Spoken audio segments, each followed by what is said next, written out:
don't tighten your back or your neck. So I'll kind of show you how to move out of these safely.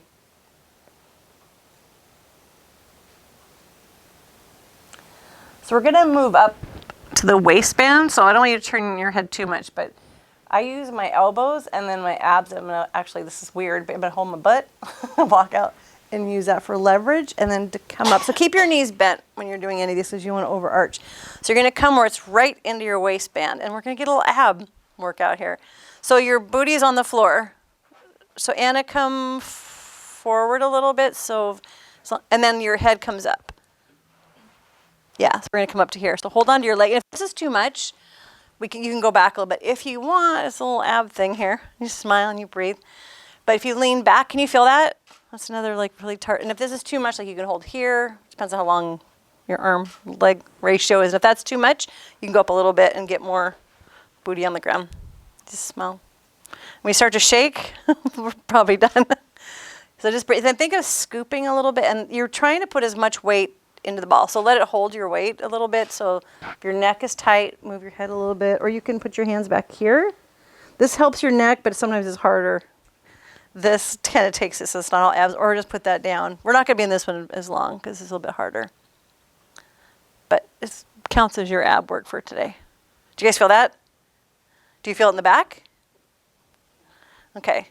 Yeah, because those muscles that run up along your spine, your erector spinae, those are the ones, like for some people when I work on them, it looks like elevator cables.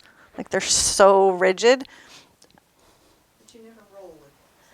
Yeah, this is more, they call it body rolling, but we're holding each one, and I hold it longer than, because I'm kind of mixing the fascia in there, so we hold it a little bit longer. If you roll it, it's kind of, mainly just kind of irritates, I think. If you sink in, you go deeper, and the fascia will let you in a little bit. So we're going to go further. So when you do this, I'm going to walk my feet out, and then lift your booty up and just move it out of the way. So now you're right below the bra line. And again, you're still having to use your abs a little bit here. And then if you want your hands here. And you can move it around in between. Like if it feels like that gives you a little break for your neck, that gives you a little bit of break. Area of tension for a lot of people. So we're going to do a couple things. You're going to pull your elbows in really tight and sink your belly and your spine down. And that gets right next to the spine. So I'm going to give you guys some options, but you want to be careful, especially if your PT is right here in the room. What we're going to not do to hurt your neck. So if you want, this is a really great chest opener, but it can be a little bit tricky on the shoulder. So kind of just test it with your arm, I'm going to say like a Y. You're not all the way out flat yet. You can stay there and get a lot. You can wiggle a bit, or you can even take one elbow out, and that changes where the weight is. So if you're like, ooh, that side's a little tighter, kind of play with that.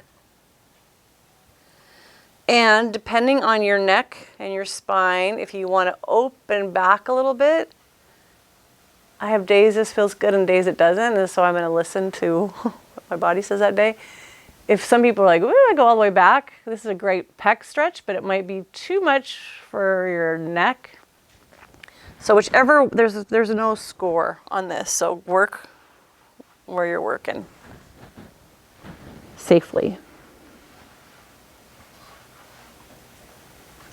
You guys feel, does anyone have a place that feels tighter than others? Is this one of them? Yeah, we're going to go up the side too. It's always a surprise, like the stuff that lives in our rib cage and then into our armpit area. Okay, so go ahead and walk your feet out and then like really lift your hips. And you're going to go up. We're not into the neck yet. You're right at the top of the shoulder blades, at the base of your neck. You guys know C7, we're not quite there yet. And then tuck in and tuck your belly and really think of rounding so you put a little bit more weight. Because you kind of feel you're getting underneath the vertebrae.